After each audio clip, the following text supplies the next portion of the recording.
Well, if you were looking for an epic collapse to end the Arthur Smith era in Atlanta, you got it in a 48-17 blowout loss to the Saints. You are Locked On Falcons, your daily Atlanta Falcons podcast. Part of the Locked On Podcast Network, your team every day.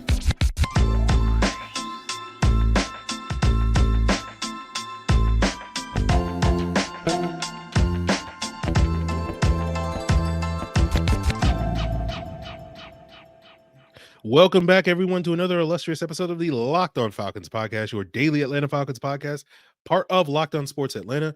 Today's episode is brought to you by FanDuel. Make every moment more. Right now, new customers get $150 in bonus bets with a winning $5 bet. That's $150 if your team wins. Visit FanDuel.com/locked on to get started. So, guys, if you don't know me, I'm your very humble host, Aaron Freeman. Covered the Falcons for far too long. Formerly at FalcFans.com, RIP, still going strong on this illustrious podcast. So very humble. You may also know me as Sirius Black. You may also know me as Mr. Drew. May also know me as Mr. AKA. We'll see if what AKAs we can add this offseason to get ready for the 2024 Falcons season on this illustrious podcast. But we appreciate all the everydayers that are going to tune in, have tuned in, will continue to tune in as we get you through this another hectic offseason for the Atlanta Falcons. And if you want to become an everyday, all you got to do is subscribe or follow for free on YouTube or wherever you listen to podcasts. So let's talk about this game. We'll talk about the potential fate of Arthur Smith later. We'll talk about, the things beyond the coach and the quarterback that the Falcons will have to address this offseason and see if they get resolved.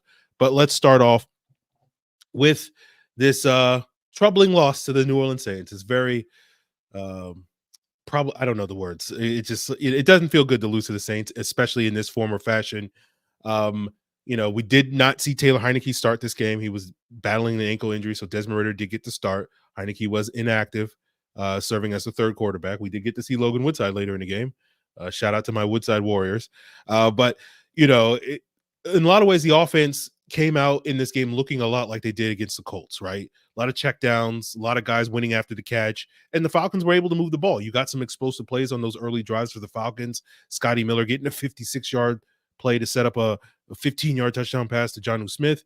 Then Bijan scores on a 71-yard, basically a simple check down into the flat, and he just basically out sprints the defense for a 71-yard score. So the Falcons take a 14-7 lead into the second quarter, and it's like, I'm sitting there going, like, I don't know if this is going to last the rest of the game, but at least we got some life from this team in the early going.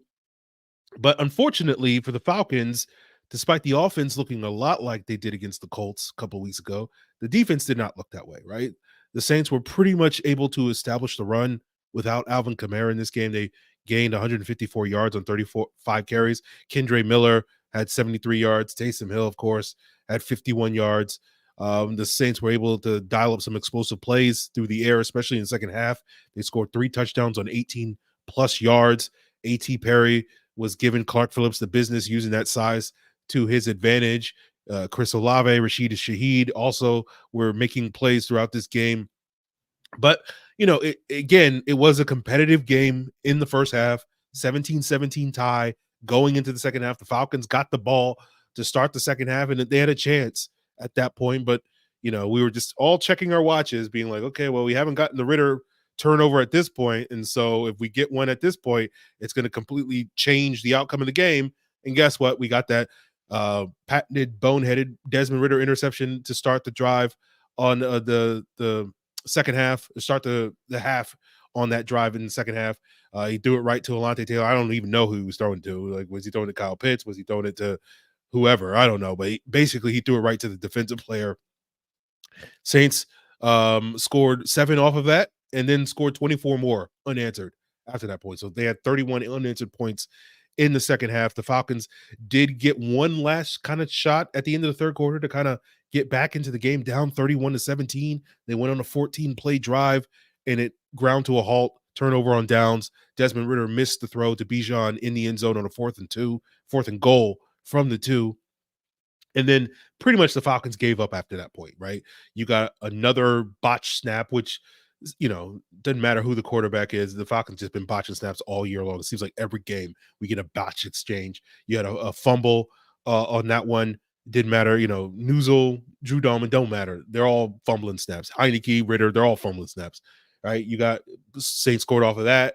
Then with 6.5 minutes go in the fourth quarter, the Falcons, say no mas. They put Logan Woodside in. He stunk. He almost threw a pick six. The only reason he didn't because Mac Hollins tracked down Tyrann Mathieu, after he returned it 74 yards down to the one. Woodside just stared down that read. Mathieu saw it a mile coming, like he was coming from depth, like 20 yards to pick that pass off. And then the Saints seemingly at the 1 yard line lined up in victory formation with Jameis Winston now in the game, with the idea of, okay, they're going to take a knee and we're just going to wrap this thing up. No, they handed the ball off to Jamal Williams. He scored. Arthur Smith, understandably, had some choice words for Dennis Allen for that stunt after the game. It was a classless move by Dennis Allen, but, it's pretty classic Saints move. You don't expect it from this organization. I know everybody's going to be like, hey, you got to stop him. I agree with you. You got to stop him, but you don't go into victory formation and then run a fake kneel down. Like that's classless, but hey, it's the Saints. So we'll they got another thing coming in 2024. So, we'll get them back. But Falcons finish 7-10, another 7-10 finish, another losing season, 6 consecutive losing seasons, 3 consecutive 7-10 finishes. And unlike the previous 2, where you sat there and go, how did this team win 7 games? And it felt like overachieving to get to 7 wins in 21 and 22. This year absolutely feels like underachieving. No one's going to argue otherwise, but it was a fitting in, right?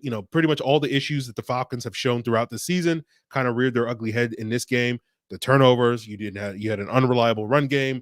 The defense hasn't been as bad this season as they looked this week and last week, but we've seen these glimpses of poor defensive play, and it kind of all came to a head, and you got the perfect storm of the defense doing all the bad things that they've done at times this year, and also seemingly questionable effort at the end of the game where they're giving up explosive plays. The run defense has been generally good this year, but there have been numerous games where teams have been basically committed to running the ball into the teeth of this defense and have successfully done so. And the Saints basically were like, hey, you guys punked us in that week 12 game. We're going to punk you in this game. And the Falcons just basically let them punk them. So that is basically the summary of the game. No need to ever bring this up again until we play the Saints again next year. And then, we'll remember.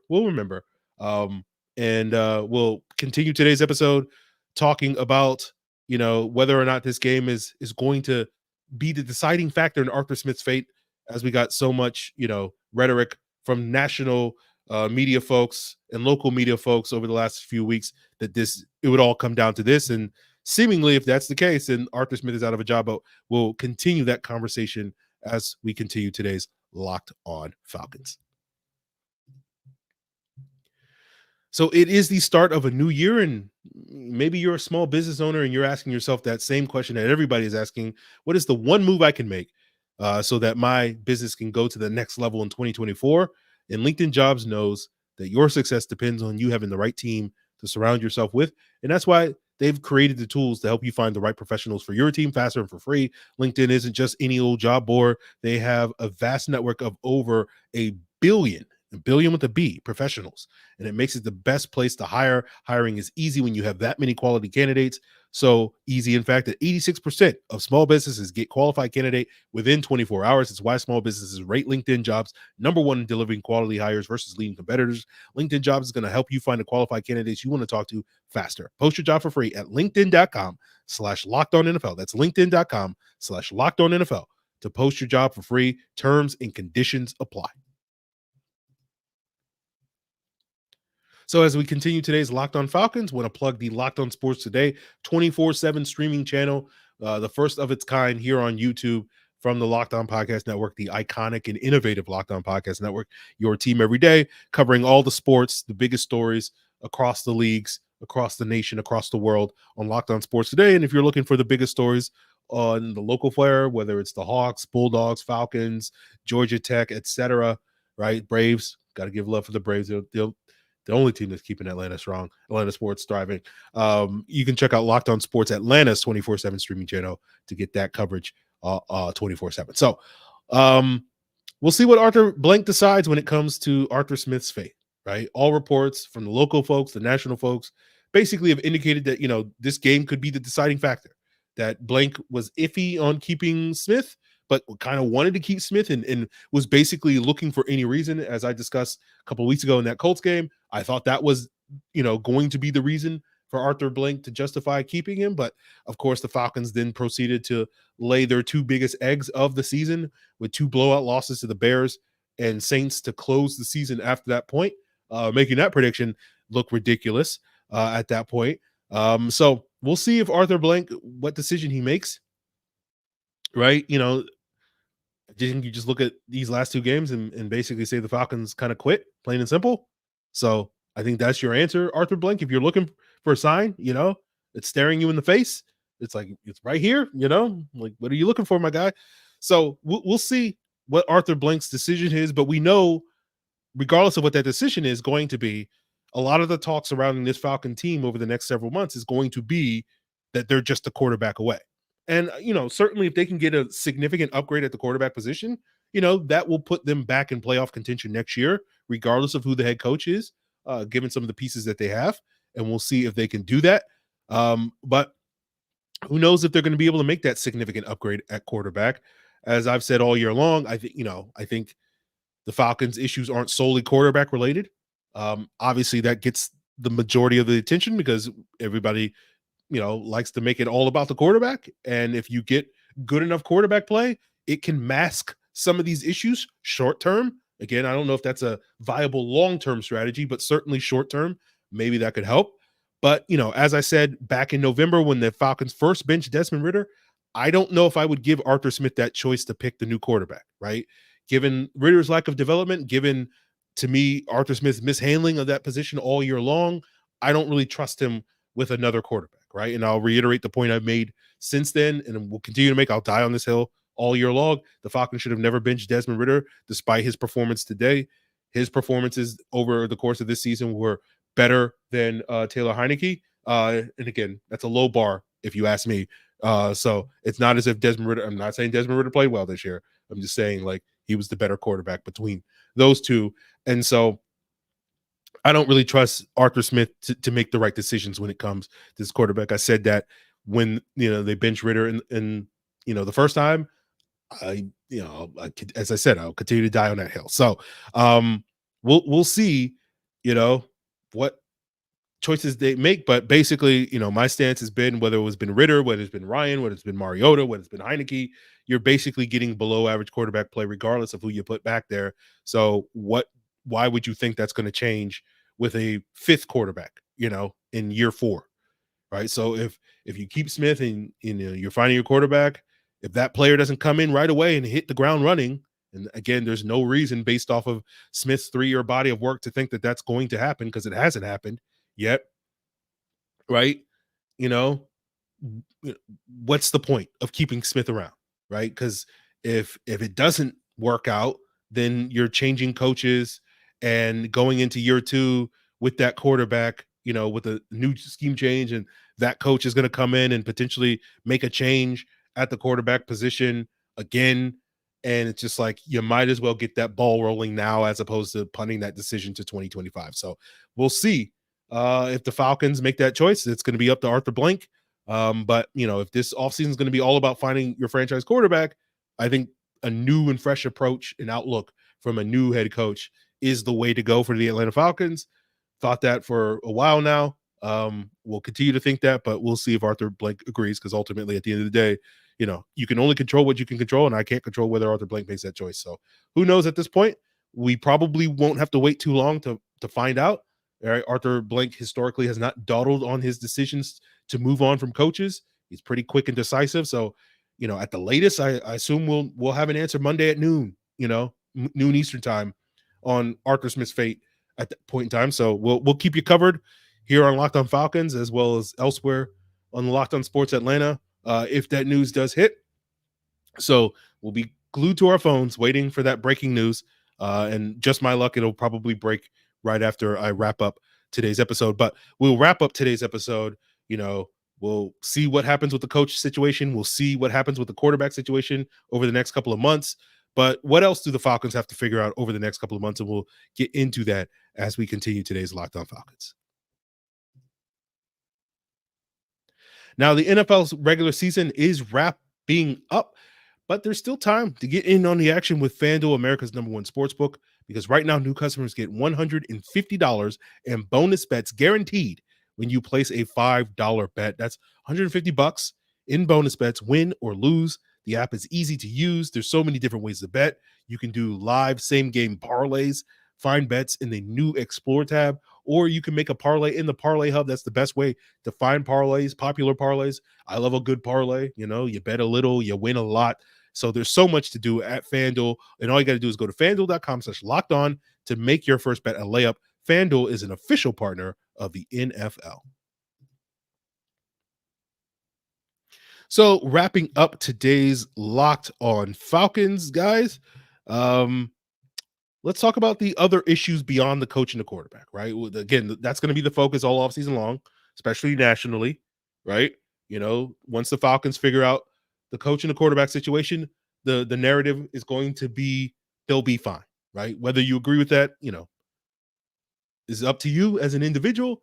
I'm sure a lot of the rhetoric is going to be the coach is fine once they figure out the quarterback. But again, we'll see about that. But as I've maintained all season long, I think the Falcons' issues go beyond just the coach and the quarterback. And I think today's game kind of illustrated a lot of those issues, especially on the defense, right? You're probably going to need 2 new starters in the secondary, right? And nobody gave you any reason to think otherwise based off of the Saints game.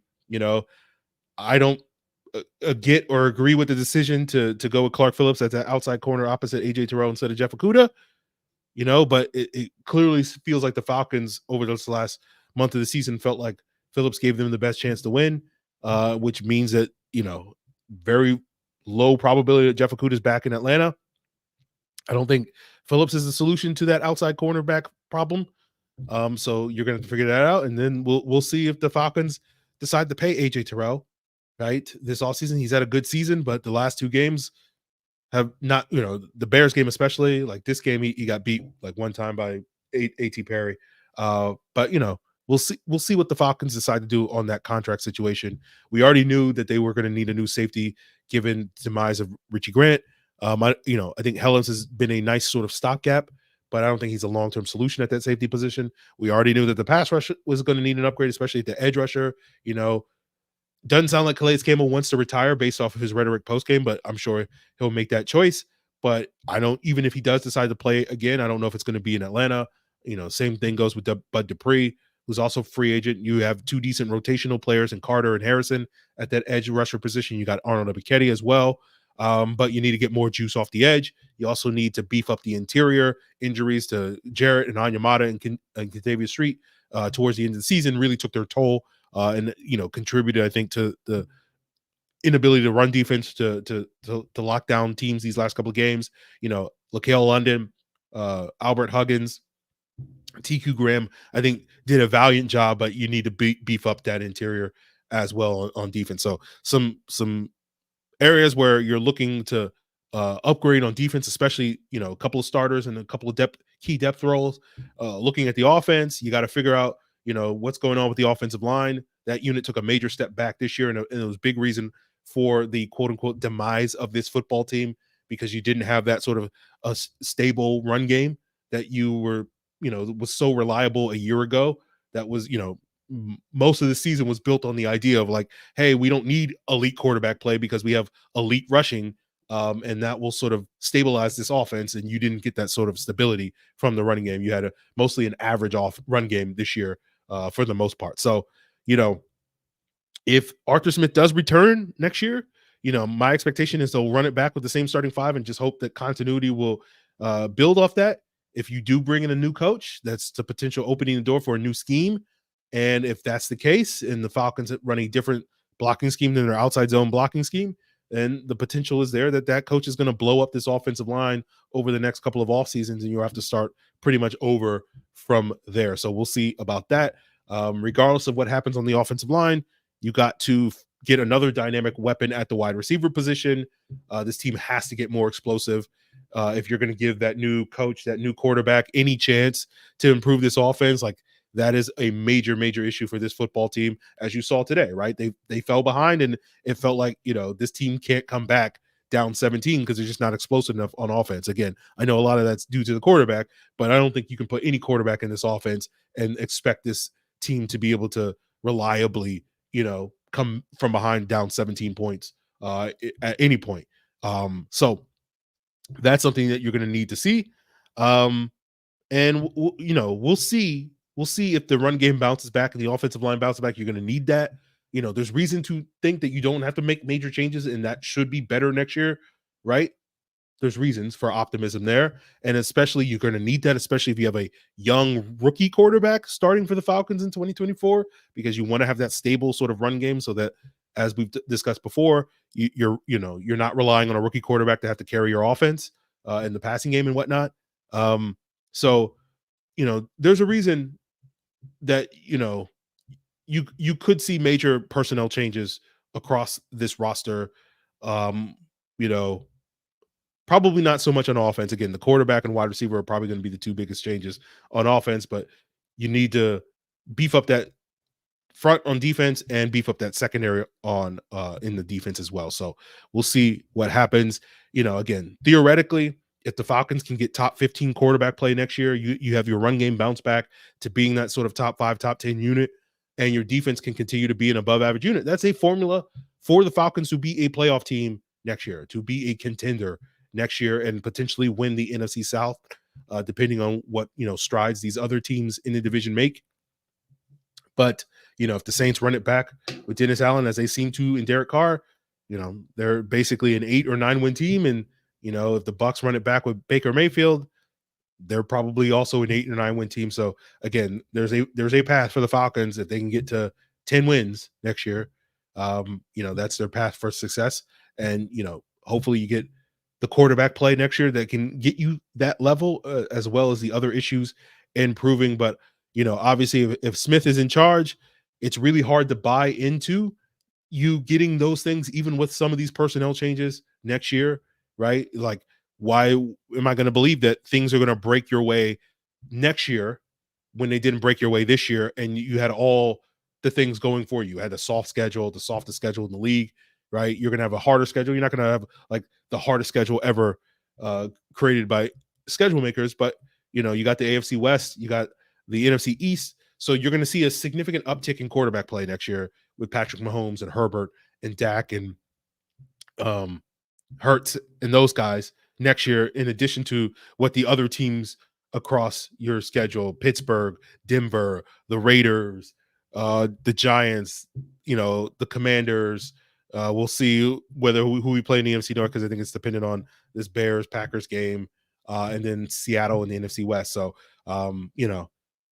you might get, if we play the Bears, you might get one rookie quarterback, but, outside of that, you're going to get pretty much, outside of a handful of those teams, pretty much above average quarterback play. And so if you get into the point I'm making is, like, if you are in these sort of one score fourth quarter games again next year, right? Are you going to feel good about your ability with whoever the Falcons quarterback is, a rookie, a veteran, whoever, going toe to toe against Patrick Mahomes and Justin Herbert and all these guys, and winning those types of games that you need to win, those close one score games, in order to get 10 wins? And, that's part of the reason why you've heard me before express pessimism about, 2024 being this sort of bounce back year for the Falcons. It certainly could. Again, it could. Possible. But, it's hard to buy into that right now without a major upgrade at quarterback, without a major upgrade in terms of the coaching staff, and without major upgrades, across the roster, as we just discussed. So we'll see if the Falcons, get those upgrades. We'll see if Arthur Blank makes that change at the top when it comes to Arthur Smith. And we'll have you covered all off season long, right? Check out the Atlanta Football Party tomorrow on Locked On Sports Atlanta. Check out the Locked On Sports Today and Locked On Sports Atlanta 24/7 streaming channels right here on YouTube. Continue to make us your first listen. We'll be going 5 days a week, probably all off season long. We might take a mini break in like 4th of July, but we're going to be here every day. So continue to be everydayers, guys, if you want, covering this team.